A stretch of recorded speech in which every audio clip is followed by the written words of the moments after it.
Assalamualaikum warahmatullahi wabarakatuh.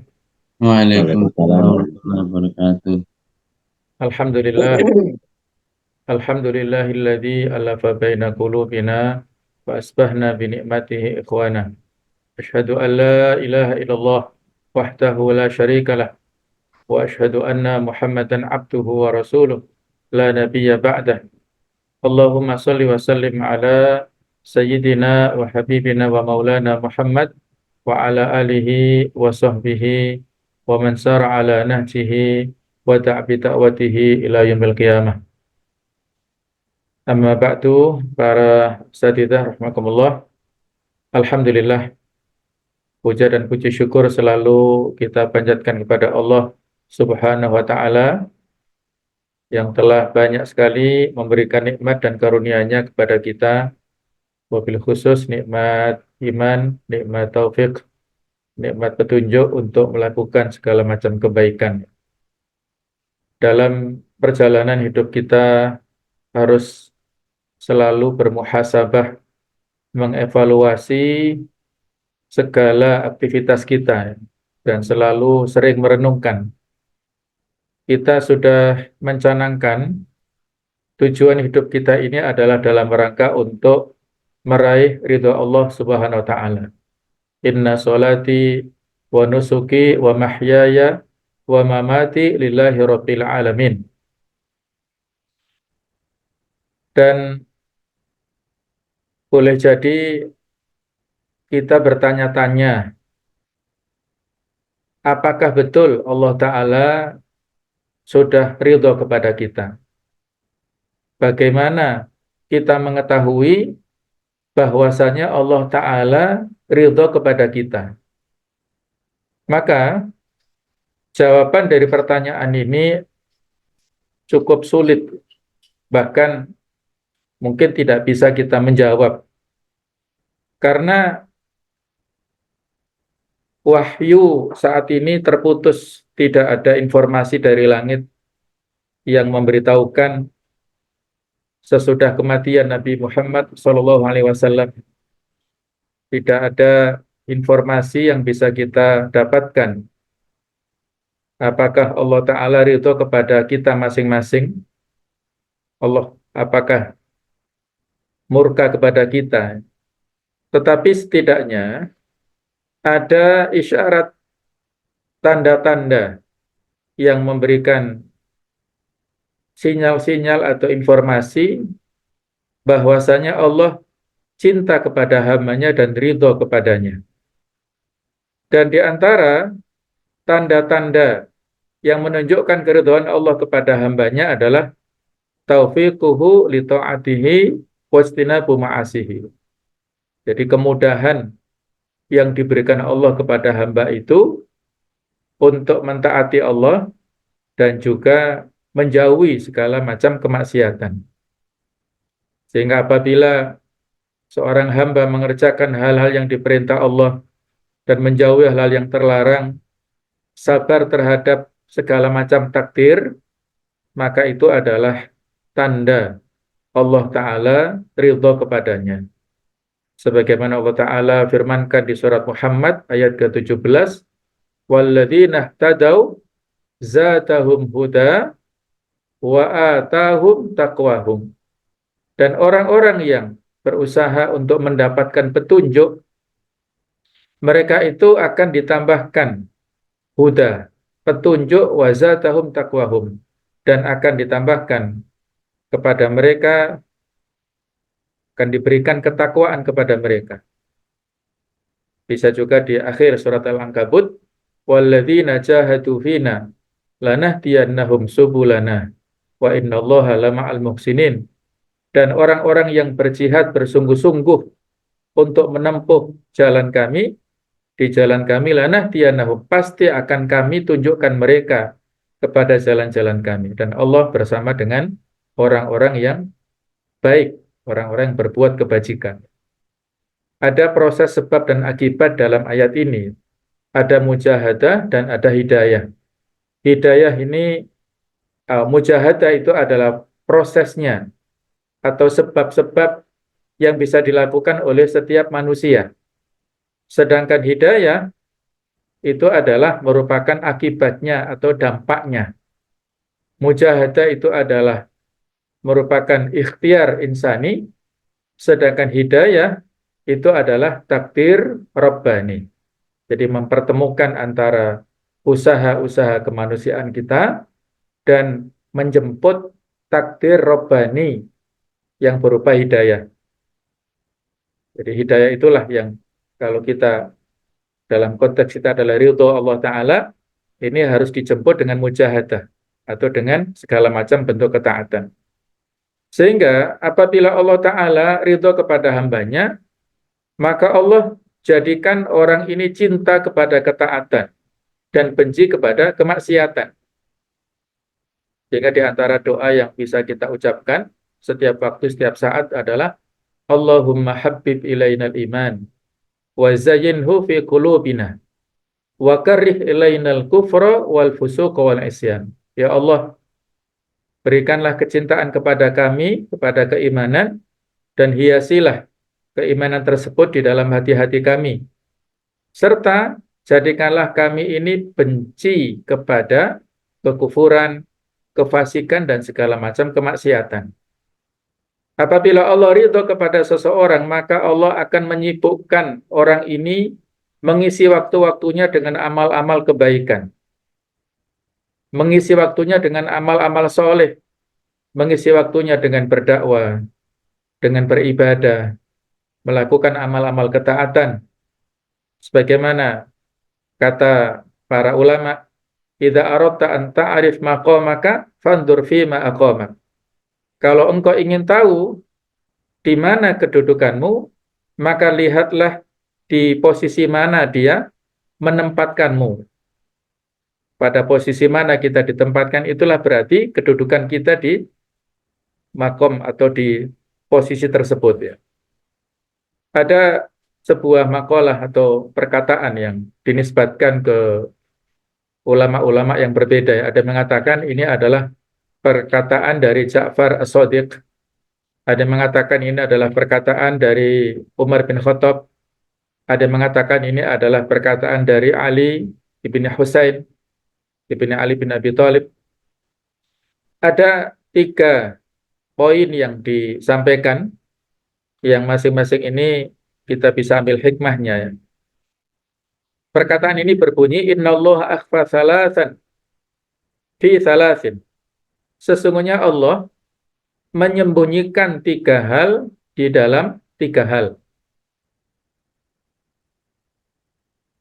Akhfa ridahu fi ta'atihi. Allah menyembunyikan, merahasiakan keridhaannya di dalam ketaatannya. Wa akhfa sakhatahu fi maksiyatih. Allah merahasiakan, menyembunyikan kemarahannya, kemurkaannya dalam kemaksiatannya. Wa akhfa awliya'ahu fi khalqihi. Dan Allah merahasiakan, menyembunyikan wali-walinya, kekasih-kekasihnya di dalam hamba-hambanya, ciptaannya. Ini 3 hal ya. Allah menyembunyikan 3 hal dalam 3 hal. Sehingga konsekuensinya adalah kita tidak boleh meremehkan ketaatan kepada Allah sama sekali. Karena boleh jadi dalam ketaatan itulah mengandung keridhaan Allah. Ini makna konsekuensi daripada Allah menyembunyikan ridhonya dalam ketaatannya. Tidak boleh kita meremehkan sekecil apapun kebaikan ataupun ketaatan. Karena boleh jadi dalam ketaatan itulah mengandung keridhaan Allah. Boleh jadi bukan amal-amal prestisius, ibadah yang kita lakukan. Mungkin bukan haji kita yang diterima Allah. Mungkin bukan umroh kita. Mungkin bukan zakat kita yang diterima Allah Ta'ala. Tapi boleh jadi amal-amal yang sedikit, yang sepele itulah yang Allah ridho dan menjadikan kita masuk ke surganya. La tahqiranna minal ma'rufi syai'an walau antal akhaka biwajhin thalik. Janganlah meremehkan kebaikan sekecil apapun, walaupun engkau bertemu dengan saudaramu dengan wajah yang berseri-seri. Boleh jadi dengan wajah yang sumringah, wajah yang berseri-seri, dengan senyuman kepada saudara kita, itu akan bisa menggembirakan, menyenangkan saudara kita, dan dengan itulah Allah ridho dan menjadikan kita masuk ke surganya. Allahu a'lam. Kemudian konsekuensi daripada perkataan Allah menyembunyikan kemurkaannya dalam kemaksiatannya adalah kita tidak boleh meremehkan kemaksiatan sekecil apapun, karena boleh jadi kemaksiatan itulah yang mendatangkan murka Allah. Boleh jadi kemurkaan ada pada kemaksiatan yang kita lakukan sekecil apapun.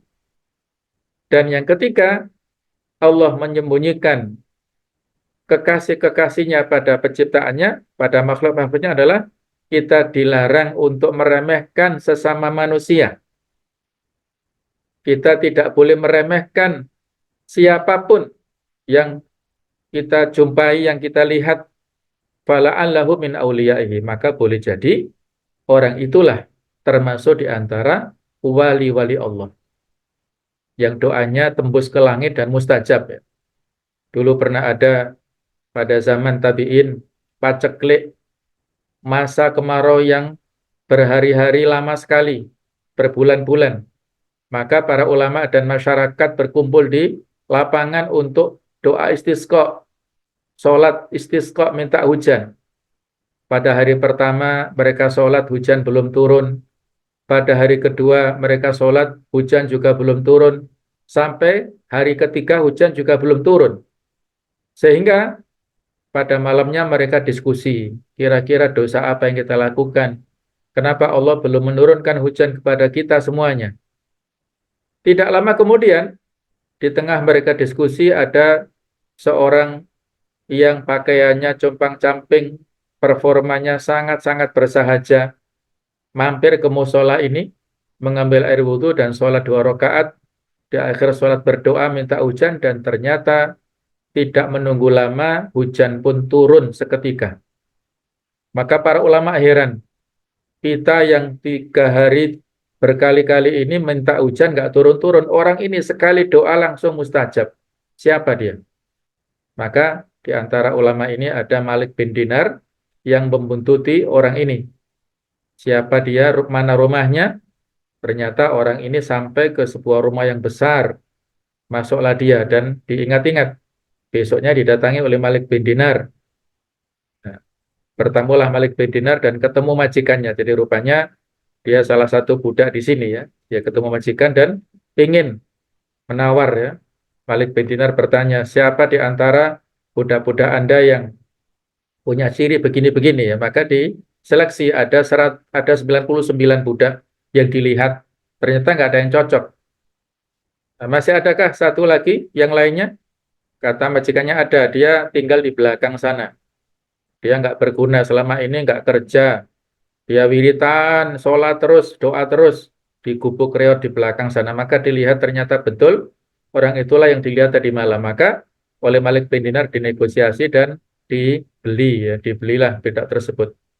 Pada saat di tengah jalan ada dialog antara si budak dan Malik bin Dinar selaku majikan barunya. Wahai Tuan, kenapa Anda membeli saya? Bukankah saya ini dikatakan oleh majikan tadi nggak berguna, nggak bermanfaat ya? Kata Malik bin Dinar, bukankah kamu yang tadi malam mampir di sebuah musola, terus kamu sholat dan minta hujan begini? Maka dia mengatakan, iya betul. Terus dia minta izin untuk mampir di sebuah musola, dan ternyata dia sholat dan dalam sujudnya dia minta, ya Allah, sesungguhnya rahasia antaraku dengan engkau sudah terbongkar oleh manusia. Maka cabutlah nyawaku pada kali ini ya Allah. Nah, ternyata Allah langsung mengijabah doa orang ini pada saat dia sujud, meninggallah pada saat itu ya. Dalam keadaan yang husnul khotimah. Nah, ini adalah salah satu wali Allah yang berada di dunia ini ya. Penampilannya sederhana, performanya sangat-sangat bersahaja, maka itu bisa jadi adalah kekasih Allah yang bisa kita lihat mungkin menyamar sebagai pengemis, yang minta-minta dan saat itu kita berikan, terus dia berdoa, ya, berdoa yang baik untuk kita, sehingga kita diijabah oleh doa orang ini. Siapa tahu, Allah alam ya. Jadi kita nggak boleh meremehkan. Kemudian apabila Allah ridho kepada hambanya, Allah jadikan hamba-hamba yang lain itu cinta kepadanya. Sebagaimana ada hadits yang cukup panjang riwayat Bukhari, idza habballahu al-'abda nada Jibril. Ketika Allah Ta'ala ridho cinta kepada seorang hamba, maka memanggil malaikat Jibril. Kemudian Allah Ta'ala mengumumkan, annallahu yuhibbu fulanan fa'ahibbahu. Sesungguhnya Allah cinta pada si fulan, maka cintailah dia. Wa yuhibbuhu Jibril, maka Jibril cinta kepada orang ini. Fayunadi Jibril fi ahli sama. Maka Jibril mengumumkan kepada seluruh penduduk langit. Annallahu yuhibbu fulanan fa'ahibbuhu. Sesungguhnya Allah cinta pada si fulan ini, maka cintailah kalian kepadanya. Fayuhibbu ahlus sama. Maka seluruh penduduk langit cinta kepada orang ini. Tsumma yudha'u lahul qabulu fil ardi. Kemudian orang ini diletakkan, diterima oleh seluruh penduduk bumi. Penduduk bumi mencintai orang ini. Nah, di sini masih ada kelanjutannya ya. Ketika Allah benci kepada si fulan juga sama. Allah menyuruh Jibril benci dan penduduk langit membencinya, dan dia tidak diterima di muka bumi ini. Kata Imam Nawawi, tsumma yudha'u lahul qabul fil ardi, artinya adalah hubbu fi qulubin nas wa ridhahum anhu. Jadi maksud daripada orang ini diterima oleh penduduk bumi adalah kecintaan yang dilakukan oleh penduduk bumi, hati mereka cinta kepadanya dan ridho kepada mereka. Fatamilu ilaihil qulub wa tardu anhu, sehingga hati orang cenderung kepadanya, ridho kepadanya. Nah, itu adalah ketika Allah Ta'ala cinta kepada si fulan, Allah jadikan penduduk bumi ridho kepadanya. Dan ini diperkuat oleh beberapa riwayat. Saya sebutkan beberapa riwayat di sini untuk memperkuat apa yang telah kita sebutkan tadi ya. Suatu saat ada seorang tabi'in yang bernama Abul Aswad Ad-Duali. Beliau duduk-duduk bersama Umar bin Khattab yang saat itu menjadi Amirul Mukminin. Maka tidak lama berikutnya ada jenazah yang lewat dan orang-orang memberikan pujian yang baik kepadanya. Maka Umar mengatakan wajabat, wajabat. Dia wajib dan harus begitu. Kemudian satu saat yang lain ada jenazah yang lewat. Dan ternyata orang-orang mengomentari dengan perkataan yang buruk kepada jenazah ini. Maka Umar pun juga mengatakan wajabat. Wajib, harus. Faqala Abul Aswad, maka si Abul Aswad sebagai ya pendamping ataupun yang saat itu berada bersama dengan Umar itu bertanya ya, penasaran kepada Amirul Mukminin. Wahai Amirul Mukminin, ya, Anda mengatakan begini saat ada orang lewat begini, saat yang lewat begitu Anda mengatakan begitu, maksudnya apa? Nah, maka dikatakan oleh Umar bin Khattab, sabda Rasulullah SAW, ayyuma muslim syahidalahu arba'atun bi khair adkhalahullahu al-jannah. Setiap muslim yang disaksikan oleh 4 orang muslim yang lain dengan kesaksian yang baik, maka Allah akan memasukkan orang ini ke surganya. Maka saat itu, kata Umar, fakulna, para sahabat bertanya, wa thalatha, kalau 3 yang bersaksi bagaimana ya Rasulullah? Maka Nabi mengatakan, qala wa thalatha, ya, kalau 3 orang yang bersaksi juga sama, akan mendapatkan surga. Fakulna wa thnani, para sahabat masih menawar, kalau 2 orang bagaimana ya Rasulullah? Maka Nabi mengatakan, qala wa thnani, ya, sama. 2 juga demikian. Tsumma lam nas'alhu 'anil wahid. Kemudian kami tidak bertanya kalau 1 bagaimana ya, kok cek nemene gitu ya. Sudah 4 ditawar 3, 2 ya. Jadi para sahabat tidak tega kalau menawar 1. Artinya kesaksian yang dimiliki oleh teman-teman orang ini, kesaksian yang baik, itu berarti dampak kebaikan, level kebaikan untuk orang ini. Dan begitu pula kebalikannya, ya, konsekuensi mafhum mukhalafahnya. Kemudian ada hadis yang lain yang diceritakan oleh Abu Hurairah bahwasanya ada jenazah yang lewat pada zaman Nabi Sallallahu Alaihi Wasallam, maka mereka memberikan pujian kebaikan, maka Nabi bersabda wajabat, sama dengan yang dikatakan Umar tadi ya, yaitu wajib. Kemudian mereka melewati beliau dengan jenazah yang lain dan memberikan komentar yang buruk kepada jenazah ini, Nabi juga mengatakan wajabat. Maka para sahabat bertanya, ya Rasulullah, qaulukal ula wal ukhra wajabat. Perkataan Anda yang pertama dan kedua itu wajib. Apa maknanya? Faqala Nabi, maka Nabi bersabda, al malaikatu syuhada Allah fis sama. Para malaikat itu adalah para saksi Allah yang berada di langit. Wa antum syuhada Allahi fil ardi. Sementara kalian itu adalah para saksi Allah yang ada di bumi. Ya, di Sahih riwayat An-Nasa'i dan di Sahih oleh ditafsir oleh Albani. Ya. Jadi kesaksian yang disampaikan oleh manusia itu sama dengan kesaksian malaikat di langit sana.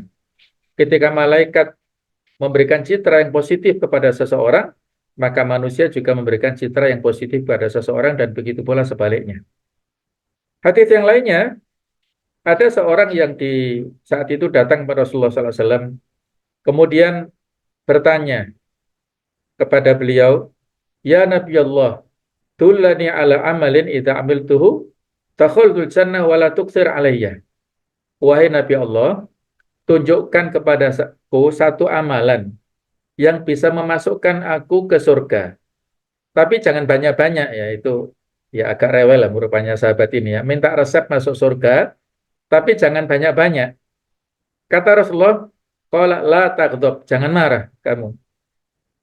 Ini resepnya, mungkin Nabi mengetahui orang ini temperamen sehingga resepnya jangan marah.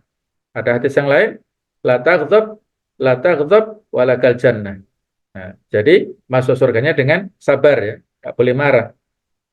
Wa atahu rajulun akhar, ada laki-laki lain yang bertanya, ya Nabi Allah, tulani ala amalin idza amiltu dakhultul jannah. Tunjukkan padaku satu amalan yang kalau aku lakukan, aku masuk surga. Maka Nabi mengatakan, kun muhsinan, jadilah engkau orang yang baik. Muhsin artinya berbuat kebaikan, menjadi orang yang bijak atau orang yang bajik ya. Faqala, maka laki-laki ini masih bertanya, kaifa a'lamu anni muhsin? Bagaimana aku tahu bahwasanya aku orang yang baik? Maka Nabi memberikan jawaban, sal jironaka. Coba tanya kepada tetangga-tetanggamu. Fa in qalu innaka muhsin, fa innaka muhsin. Kalau mereka berkata bahwasanya kamu adalah orang yang baik, berarti kamu orang baik. Wa in qalu innaka musii'un, fa innaka musi'. Kalau mereka memberikan komentar, kamu orang buruk, orang jahat, berarti kamu juga orang jahat. Nah, inilah ya, menjadi evaluasi untuk kita semuanya ya. Sebagai muslim, dimanapun kita berada, maka berarti kita harus bisa menularkan kebaikan. Sehingga orang-orang yang ada di sekitar kita mengakui kebaikan kita, teman-teman kantor kita, teman kerja, tempat bergaul, tetangga masyarakat, apabila mereka memberikan label kebaikan kepada kita, insya Allah di mata malaikat dan di mata Allah Ta'ala, kita adalah orang yang diridhoinya. Jadi terjawab ya, insya Allah pertanyaan yang telah kita sampaikan di depan, bagaimana kita tahu Allah ridho pada kita, berarti Allah Ta'ala memberikan kemudahan pada kita untuk melakukan kebaikan, yang dengan itulah malaikat dan juga makhluk-makhluk yang lain memberikan cintanya, empatinya dan simpatinya kepada kita semuanya, sehingga kita pun insya Allah akan mendapatkan kebahagiaan dunia dan akhirat. Kita mendapat kesempatan menjadi ahlul jannah. Kalau kita masuk surga, maka Allah memberikan jaminan radhiyallahu anhum wa radu anhu. Itulah obsesi yang kita inginkan semuanya. Hadanallahu iyyakum ajma'in. Ihdinas siratal mustaqim. Wassalamualaikum warahmatullahi wabarakatuh.